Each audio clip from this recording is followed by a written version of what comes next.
Hello viewers, অচিন্ততার free coaching চ্যানেলে তোমাদের সকলকে স্বাগত জানাই। আজকের এই ভিডিওটিতে তোমরা যারা ক্যালকাটা ইউনিভার্সিটিতে বিএ হিস্ট্রি অনার্সে ফোর্থ সেমিস্টারে পড়ছো বা তোমাদের গত 7-8-2024 তারিখে তোমাদের যে CC8 পেপারটির পরীক্ষা হয়েছে সেই প্রশ্নপত্র 2024 সেই প্রশ্নপত্রের 15টি শর্ট প্রশ্নের উত্তর নিয়ে আলোচনা করবে ভিডিওটিতে। তো দেখো, history honours 2024 paper CC8 rice of the modern West 2 full mark 65। এখানে 1 নম্বরের প্রশ্ন 15টি এসছে। প্রথম প্রশ্ন 1-এর ক, জোহান গুটেনবার্গ কোন বইটি প্রথম মুদ্রিত করেন? উত্তর হবে পবিত্র বাইবেল। পরেরটি দেখো, কোন বস্তুর আবিষ্কার ইউরোপের রণকৌশলে পরিবর্তন এনেছিল? বারুদ।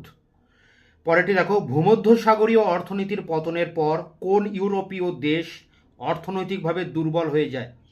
উত্তর হবে স্পেন। পরেরটি দেখো, কোন ঐতিহাসিক সপ্তদশ শতকের ইংরেজ বিপ্লবকে শ্রেণী সংগ্রাম হিসেবে দেখেছিলেন? উত্তর হবে ক্রিস্টোফার হেল। পরেরটি দেখো, জন লিলবার্ন কে ছিলেন?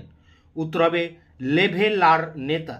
পরেরটি দেখো, একজন ডিগার নেতার নাম উল্লেখ করো।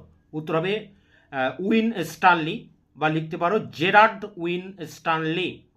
পরেরটি দেখো, কোপারনিকাস কি আবিষ্কার করেন? উত্তর হবে যে গ্রহগুলি সূর্যকে কেন্দ্র করে প্রদক্ষিণ করে। পরেরটি দেখো, রবার্ট বয়েল কে ছিলেন? উত্তর হবে আয়ারল্যান্ডের দার্শনিক ও রসায়নবিদ, এবং তিনি বয়েল সূত্র আবিষ্কার করেন। পরেরটি দেখো, মার্কেন্টাইলবাদ কথাটি কে প্রথম ব্যবহার করেন? উত্তর হবে অ্যাডাম স্মিথ তার ওয়েলথ অফ নেশন গ্রন্থে। পরেরটি দেখো, ভলতেয়ার কে ছিলেন? ফরাসি দার্শনিক ছিলেন। কাদিত ও লেতর ফিলোজফিক গ্রন্থ দুটি তিনি রচনা করেন। পরেরটি দেখো, কোন ফরাসি মন্ত্রী মার্কেন্টাইলবাদের সমর্থক ছিলেন? উত্তর হবে কোলবার্ট। পরেরটি, বিজ্ঞান বিপ্লবের সঙ্গে যুক্ত একটি বিজ্ঞান একাডেমির নাম উল্লেখ করো। উত্তর হবে রয়্যাল সোসাইটি। 1607 সালে এটি তৈরি হয় লন্ডনে। তো এছাড়া তোমরা প্যারিস একাডেমিও লিখতে পারো। পরেরটি দেখো, জ্ঞানদীপ্ত স্বৈরাচারের একটি বৈশিষ্ট্য উল্লেখ করো। উত্তর হবে রাজার নিরঙ্কুশ ক্ষমতা, বা বংশানুক্রমিক রাজতন্ত্র, বা শক্তিশালী সেনাদল, যে কোনোটাই লিখলে হবে। পরেরটা দেখো, নেভিগেশন অ্যাক্ট কবে পাস হয়? উত্তর হবে 1651 সালে। এবং শেষ প্রশ্ন, কোন বিপ্লবের ফলে ইংল্যান্ডে সাংবিধানিক রাজতন্ত্র প্রতিষ্ঠিত হয়েছিল? উত্তর হবে 1688 খ্রিস্টাব্দের গৌরবময় বিপ্লব। তা এখানে এই 15টি প্রশ্ন আশা করি তোমরা ঠিকঠাক সব অ্যান্সার করেছো। এরপরে দেখো, তোমাদের 5 নম্বরের প্রশ্ন 4টি লিখতে হয়েছে। এখানে প্রথম প্রশ্ন, মুদ্রণ বিপ্লব বলতে কি বোঝো? পরেরটি, ইউরোপের অর্থনীতিতে সপ্তদশ শতকের সংকট বলতে কি বোঝো? একটি বৈপ্লবী গোষ্ঠী হিসাবে ইংল্যান্ডের লেভেলারদের ভূমিকা লেখো।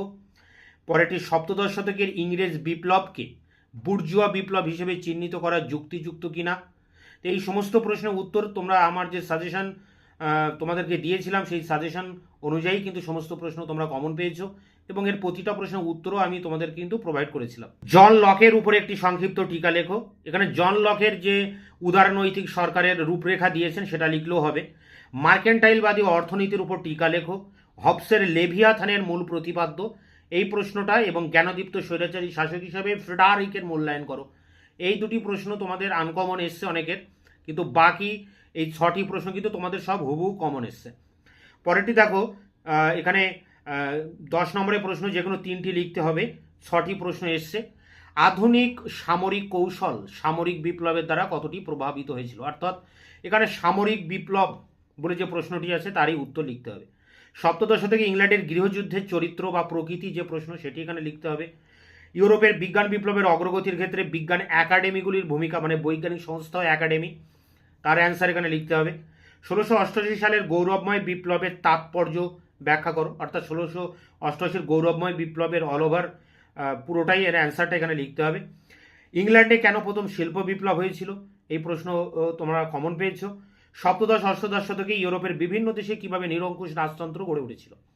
তো এখানে 6টি প্রশ্ন, 6টি তোমাদের কমন, এবং এই প্রশ্নগুলো তোমাদের সাজেশন অনুযায়ী প্রত্যেকের কমন এসছে, এবং এর অ্যান্সারগুলো আমি তোমাদেরকে প্রোভাইড করেছিলাম। তো এই ছিল আজকের ভিডিওর মূল বিষয়বস্তু। এরপরে তোমাদের অন্যান্য যেসব পেপারগুলো রয়েছে 9-10 সেই সব পেপারগুলোর পরীক্ষার পর আমি তোমাদের যে শর্ট কোশ্চেন সেগুলোর নিয়ে খুব দ্রুত আবার ভিডিও করবো তোমাদের সামনে।